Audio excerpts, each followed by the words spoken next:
the modern day Goldie Roger, the literal god in One Piece world, and the worst criminal in the world. Silang tatlo na nga lang ang mga natitirang misteryosong karakter na matagal na nating kilala na hindi pa natin nakikita ang full potential power. Sa tingin nyo bakit? Bakit sa tagal na nating kilala itong tatlo na to hindi pa rin nire-reveal ni Oda yung mga lakas nila? Bali ayan nga yung pag-uusapan natin sa video na to. So first alamin muna natin kung bakit nga ba yung mga pinakamalalakas na karakter laging hinuhuling pinapakilala ni Oda. All throughout nga sa series ng One Piece masyado nang gasgas yung word na strongest o sa Tagalog pinakamalakas. Ginamit na nga ito ni Oda sa tatlong karakter na sila Whitebeard, Mihawk at Kaido. Si Whitebeard nga yung tinatawag na strongest man in the world. Si Mihawk yung strongest swordsman. At si Kaido naman yung strongest creature. So bakit ba ito ginagawa ni Oda kung nakita naman natin during sa mga laban nila later on may pinapakilalang mas malalakas sa kanila.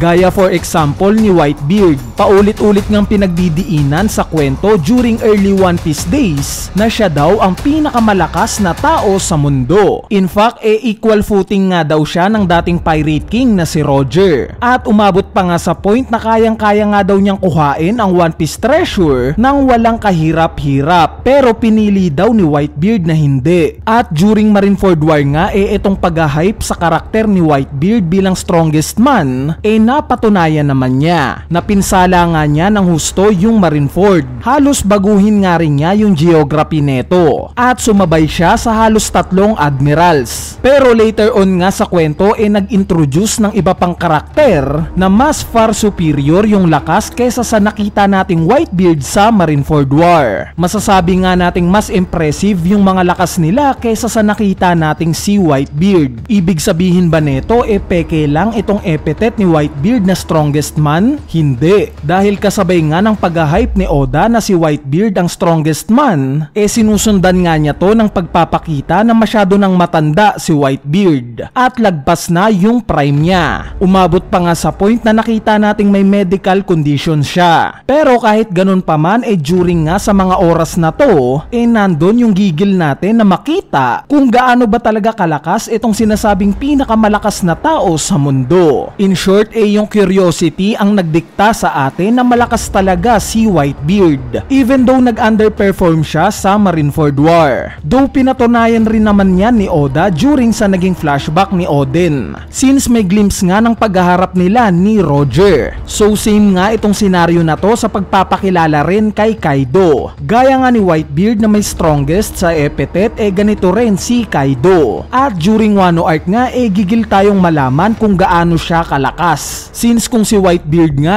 past prime na yung nakita natin ang nasa isip nga natin this time siya na yung hinahanap nating totoong strongest. Since nasa prime nga siya ngayon, which is ipinakita naman yan ni Kaido. Maraming ang tumapat sa kanya, mapabagsak lang siya. Pero later on nga ilang chapters lang ang nakakalipas biglang ipinakita ni Oda itong sila Garp at Shanks. Si Garp nga pinakitaan tayo ng isang solid na atake. At even though na-impress nga tayo ni Kaido mas nakaka-impress nga itong atake mula sa matanda na si Garp na halos kayang bumura ng isang city. Si Shanks naman ipinakita rin niya itong lakas niya na one hit lang niya ng sabay itong sila Eustace Kid at Killer. Na kung maaalala nyo during Wano Arc hirap na hirap nga sila Kaido at Big Mom dito na mapatumba. Ibig sabihin talagang mas far superior itong si Shanks kesa kila Kaido at Big Mom in terms of strength. Same as kila Dragon at Im-sama na hindi pa rin natin nakikita ang full power. At speaking of Im-sama at Dragon although hindi pa nga natin nakikita ang mga full power nila nakita na nga natin ng konti kung ano ang kakayanan nila. As early as Logtown Arc pa nga lang ipinakita na ni Dragon na kaya niyang mag-produce ng hangin.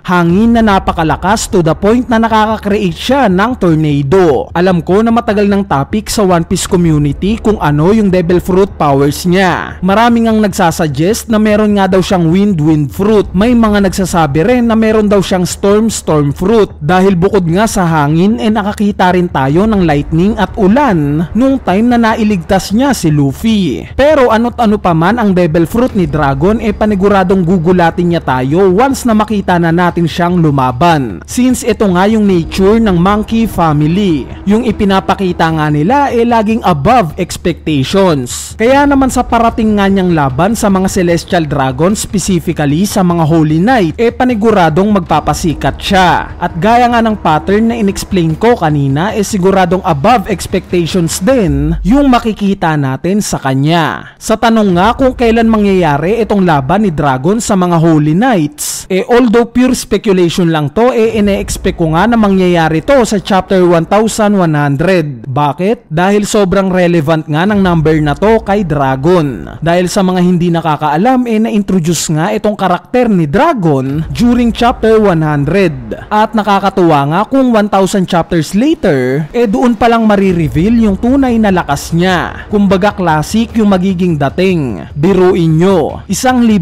chapters pa ang lumipas bago natin malaman yung full power niya. Diba? Sa part naman ni Im-sama, most likely nga na siya ang magiging final villain nitong One Piece. O siya ang huling kakalabanin ni Luffy. Sa tanong nga kung ano ang kakayanan niya, nagawa na nga natin yan ng separate video. Kung gusto nyo ngang i-check, ilalagay ko na lang sa comment section yung link. Sa part naman ni Shanks, ever since chapter 1 nga, kilala na natin siya. At dahan-dahan na ngang ipinapakita ni Oda kung ano yung kakayanan na meron siya.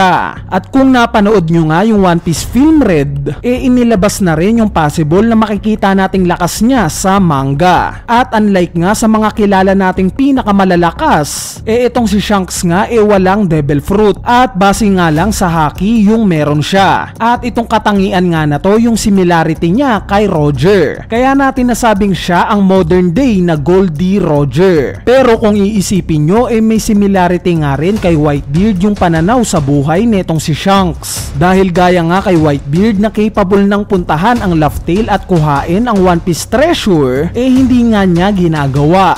Bakit? Dahil mas matimbang nga ang pamilya sa kanya, na similar kay Shanks na capable ding piliting makuha ang One Piece treasure. Pero hindi rin niya ginagawa dahil mas mahalaga nga sa kanya itong mga bagong henerasyon ng mga pirata. Bali overall nga kaya itong tatlong karakter na to yung matagal na nating kilala na hindi pa rin nire-reveal ang full power dahil sa nire-reserve nga sila ni Oda. Nire-reserve silang tatlo na magiging pinakamalalakas sa paningin natin. Nang sa ganon yung curiosity natin sa panonood mas tumaas at mas lalo pa tayong manggigil na subaybayan itong kwento ng One Piece. Isang karakter na walang Devil Fruit na may pinaghalong Roger at Whitebeard ang prinsipyo sa pagiging pirata, isang karakter na may pananaw na magiging pantay-pantay ang lahat ng tao sa mundo, at isang karakter na matagal nang naghahari-harian sa mundo. Silang tatlo nga ang mga dapat nating abangan ngayong Final War. Aabangan nga natin yung mga galaw nila na magmamarka sa kasaysayan.